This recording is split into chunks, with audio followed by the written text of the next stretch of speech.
E já na sequência, eu quero convidar, por favor, a Tamar Reutemann, por favor. Ela que faz parte da BH, da Biogás, e vai trazer para nós os benefícios do biogás na GD. Eu sou a Tamar, estou como gerente executiva na Biogás.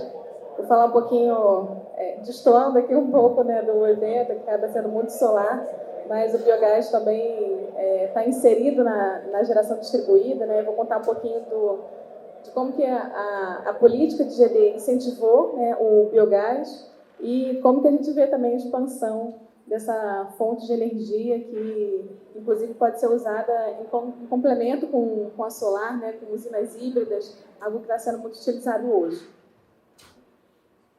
Então, falando um pouquinho da associação, né, a Biogás é uma associação relativamente recente, começou em 2013, e tem um papel aí de ampliar o uso dessa fonte de energia na nossa matriz. Hoje o biogás representa menos de 0,1%, mas temos um potencial gigantesco, assim como a solar, né?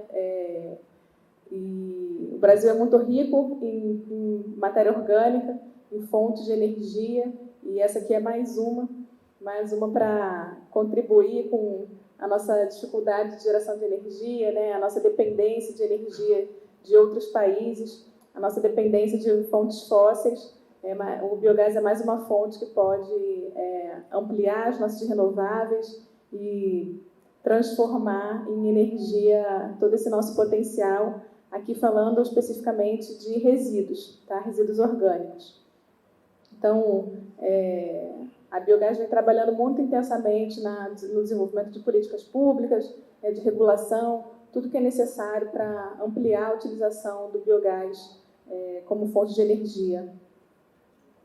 Hoje mesmo estamos chegando a 100 empresas associadas, é um marco, né? Estamos comemorando e celebrando que a associação começou com 8 empresas em 2013 e hoje a gente consegue entender que 100 empresas nessa cadeia, isso representa os investimentos que estão acontecendo, né, o interesse nessa fonte de energia, o desenvolvimento tecnológico, a entrada de empresas que antes atuavam em outros setores. Tem empresas, inclusive, que estão também na solar, em outras fontes de energia renovável, fontes fósseis também, né, empresas do setor de gás, que enxergam o biogás como mais uma fonte, mais um produto, mais um setor para entrarem. Então, tem um espaço muito rico ainda a ser desenvolvido. E o Brasil tem uma capacidade total de ampliação da sua indústria, né? A gente tem total capacidade, a indústria de biogás é uma indústria que tem uma tecnologia já bastante dominada, uma boa parte dessas plantas depende aí da construção civil, né? Então são alguns equipamentos que hoje são adaptados, motores geradores, que são os mesmos utilizados para gerar energia com o gás natural. Então, assim, já temos tudo estabelecido aqui, pouca coisa ainda importada. Tá? O que é essa cadeia do biogás? Né? A gente aqui fala de biogás apenas de resíduos. Isso é uma questão importante, porque tem outros países que produzem culturas energéticas, né? Cultivos de milho, soja, outras fontes outros grãos, especificamente para produzir biogás. Aqui a gente está falando só de resíduo, aquilo que é desperdiçado, que não é utilizado de nenhuma forma, né, para fins de geração de energia. Então, a gente fala dos resíduos do saneamento, que são os resíduos sólidos urbanos e de estações de tratamento de esgoto, da cadeia de proteína animal, os dejetos animais, né, que não tem nenhuma utilização, e, ao contrário, poluem, né, levam... isso chega nos rios, chega nos solos e tem impactos ambientais importantes. E os resíduos de toda a nossa agroindústria. Aqui uma indústria muito importante que é de açúcar e álcool, que tem resíduos, uma quantidade enorme de resíduos que podem ser aproveitados. Vou mostrar um pouquinho desse potencial. Então, com todos esses resíduos orgânicos, eles podem ser direcionados a uma usina de biogás, e esse gás ele vai ser direcionado, então, pode gerar energia elétrica ou energia térmica, né, o calor, ou esse biogás ele também pode ser purificado e produzir o biometano, que é equivalente ao gás natural, então pode ser utilizado das mesmas formas que o gás, injetado na rede de gasoduto, utilizado em veículos, né, movidos a gás, ser direcionado para indústrias e ter a mesma forma de utilização, sendo um gás completamente renovável. Então, falando do potencial, né, o setor sucroenergético, onde tem maior potencial, e aqui a gente está falando daquilo que não é utilizado também para geração de energia. Então, hoje o setor ele produz o açúcar, o álcool e a bioeletricidade a partir do bagaço da cana, só que tem outros resíduos que são a vinhaça, a torta de filtro e a palha, que não são aproveitados para fins de energia, né, e com isso poderiam produzir o biogás, utilizando aí 100% desses resíduos, né, não gerando mais nenhuma outra fonte e gerando mais energia, tanto energia elétrica quanto o biometano. A cadeia de proteína animal, em segundo lugar, e o saneamento, que é um setor bastante importante, apesar do potencial ser o menor comparado com os outros resíduos, é onde os investimentos estão acontecendo primeiro, né? A escala desses empreendimentos é maior. Então, hoje, a maior produção de biogás ela acontece em aterros sanitários, utilizando esses resíduos. E aqui a gente, inclusive, está olhando só aqueles resíduos que já estão indo para aterros. A gente não está contabilizando aqueles 50% de resíduos que hoje são destinados para lixões, né? Não tem nenhum tipo de destinação e poderiam... então, assim, esse volume, ele é no mínimo o dobro. Só que ele precisa estar indo para um aterro sanitário, ele precisa estar tendo alguma gestão para conseguir utilizar para fins de aproveitamento energético. E todo esse potencial é bem representativo quando a gente olha então, que o biogás ele poderia suprir 35% da demanda, substituir 70% do volume de diesel, né, do nosso consumo de diesel, e isso é 4,5 vezes a demanda de GLP. Logicamente que para a gente colocar tudo isso em produção não é da noite para o dia, nem tudo vai ser no formato da GD, né, até 5 megas, né, tem plantas que podem ser maiores do que isso, mas é importante a gente mostrar o quanto é representativo, porque isso é toda a energia que a gente está desperdiçando, né, a gente está deixando de utilizar. O biogás ele tem a característica de geração descentralizada, né, é o que a gente está falando aqui, da geração distribuída, e a integração com a rede de gasodutos, então, para produzir o biometano, mas a micro e mini geração distribuída tem um fator muito relevante de levar essa energia para os pequenos produtores, né, que estão localizados aí em regiões mal abastecidas pela rede de distribuição. Falando um pouquinho, então, também como está hoje, essa aqui em 2021, mas hoje já são mais de 700 plantas de biogás, e aí que esse biogás ele vai ser utilizado tanto para geração de energia elétrica quanto térmica e o biometano, tá? Mais de 70% disso é para geração de energia elétrica, e a maior parte desse volume, então, é a partir de resíduos sólidos.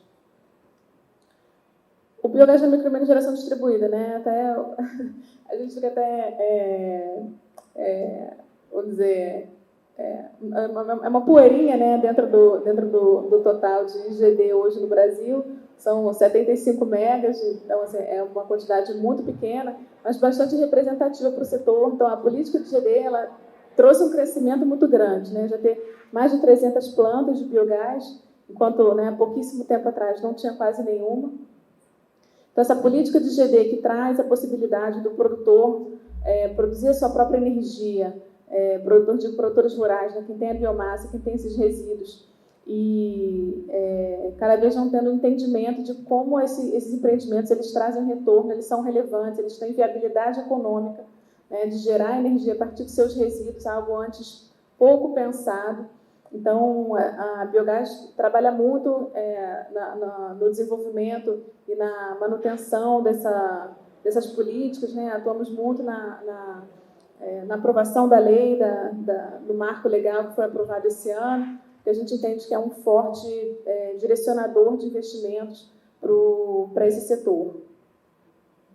Então, hoje, né, assim, o biogás ele tem impactos bastante relevantes, como eu falei, na geração de energia hoje em localidades pouco abastecidas. Tem questões relevantes que hoje não são precificadas, né, que é o que a gente vem trazendo, que a própria lei da GD traz do cálculo do benefício, né, do custo-benefício. Né, quais são os benefícios da GD que hoje não estão precificados O biogás ele mostra de uma forma bem clara essa geração onde hoje não se tem investimentos na distribuição, a relevância de você ter uma geração contínua nessas regiões, uma produção de leite, por exemplo, que cai a energia, o produtor perde toda a sua produção de leite. Então, tem impactos hoje que o próprio setor, né, não consegue precificar, e é um ponto que a gente fala bastante. Aqui tem um gráfico que é bastante relevante, que a gente olha que muitas vezes vem assim, mas o investimento no biogás é mais caro, a planta de biogás tem um CAPEX mais alto. Isso é verdade, porém, o fator de capacidade de uma planta de biogás ele é mais alto também.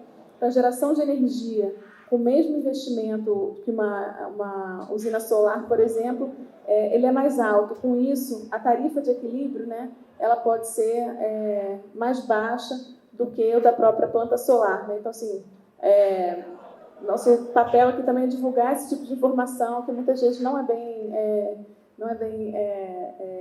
divulgado. E o papel da associação é tentar buscar a redução de custos, né? O que a gente entende que é uma fonte que ainda está no seu início de desenvolvimento, digamos assim, tem espaço ainda para redução de custos. Com isso, aumentar a viabilidade desses projetos e aumentar realmente a quantidade de plantas sendo implementadas, né?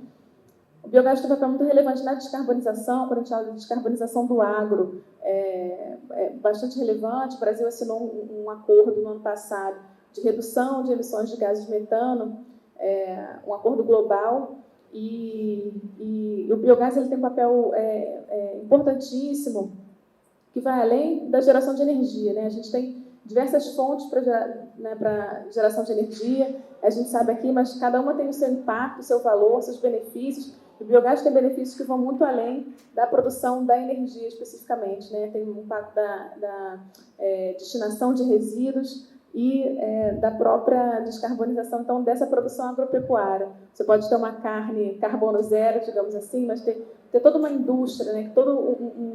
Uma indústria que utiliza, por exemplo, o gás, substitui pelo biometano, ele vai ter um produto descarbonizado de forma super competitiva com países que hoje estão tendo que comprar crédito de carbono, comprar offset de carbono, e a gente está falando aqui não de um offset, de realmente fazer a substituição, fazer a descarbonização desse processo industrial. Então, tem todo o impacto aí que vem em toda uma indústria, que é o que a gente busca promover, né? Não só fazer uma compensação de emissões ou uma compensação pela utilização e continuar utilizando combustível fóssil. A gente fala de realmente fazer mudança nos processos. E a gente tem como fazer isso e de forma competitiva. Precisa de alguns impulsos, logicamente, de política pública e de regulamentação. Então, onde que a gente enxerga o futuro? Acho que esse é o meu último slide, depois tem só alguns cases para eu mostrar um pouco das plantas que já estão operando. O que a gente fala da valorização de atributos, né? O sistema hoje tem uma dificuldade ainda de precificar esses outros benefícios, então a gente não olhar as fontes só pelo preço final, pelo custo, olhar também todos os benefícios ao redor disso, seja a externalidade ambiental e seja atributos do sistema, né? Despachabilidade, a geração de energia ao longo do dia inteiro, diferente de fontes intermitentes, que tem seu valor, mas, de novo, né, a gente tem uma necessidade do sistema de contrabalancear, de garantir a energia ao longo do dia, garantir a nossa demanda, né, de energia, a nossa demanda não é intermitente, né? Então, e a viabilização de novas fontes na matriz, né, o que a gente trabalha, não falando de subsídios específicos, mas falando de valorização e isonomia de condições para competir, né? Permitir que as novas fontes também entrem e consigam competir com as fontes já consolidadas, principalmente os fósseis que tiveram aí, né, uma quantidade enorme de incentivos e direcionamentos, a gente conseguir direcionar aquelas que têm impacto bastante positivo para o sistema. Aqui eu trouxe só alguns casos, né, para quem ainda não conhece, ainda não viu, fica o convite, quem quiser visitar uma planta também. Tem a usina da Raiz, a maior planta de biogás a partir de resíduos do setor sucroenergético. A planta da URCA, em Mauá, de GD, aqui em São Paulo, com também aterros sanitários, as duas aterros sanitários. Tem plantas com resíduos da cadeia de proteína animal, plantas com aterros, de resíduos sólidos urbanos, a maior planta de biogás do Brasil da Solvim, Caieiras, e vai começar a produzir biometano também. Bom, diversas plantas aqui para mostrar que já é uma realidade, né? Apesar de muitas vezes a gente não conhecer, não ver, essas plantas não estão aí nos nossos olhos como a placa fotovoltaica, que a gente consegue ver em diversos empreendimentos, mas essas plantas de biogás estão por aí, estão operando há bastante tempo, tem total garantia desses empreendimentos de geração eficiente, né? Que já estão operando aí, tem planta há mais de 20 anos, então não se tem mais esse medo da tecnologia, né? O que acontece a gente precisa fazer que isso deslanche e para isso acontecer, políticas públicas e interesse público, né? Também para que isso aconteça. Acho que é só isso, pronto. Obrigada. Bem, em nome da organização, Tamar, muito obrigado também pela sua participação.